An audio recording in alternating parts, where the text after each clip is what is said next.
हो बाहेर. बाहेर हो म्हणजे बाहेर हो म्हणजे बाहेर हो म्हणजे ए सोटे कोण रे तू?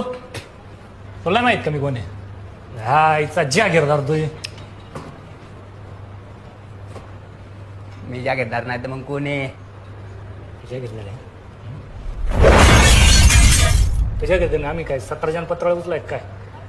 रातून दिवस आम्ही पळपळ पळतोय मरमर मरतोय ऊस पिकतोय आणि तुम्ही ऊस घ्यायच्या टायमाला अशी उलटी सारायची तर बापच झाला आमचा.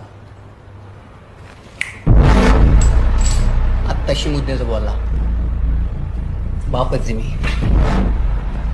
कारखाना माझा आहे, मी ठरवी काय करायचं काय. कारखाना तुझा आहे. कारखाना तुझा आहे. कारखाना आमचा आहे. केस भरतं कचाकच. अरे भिकाऱ्यासारखा वर्गणी गोळा करून कारखाना उभा केलाय आम्ही. तो कारखाना आमचा आहे.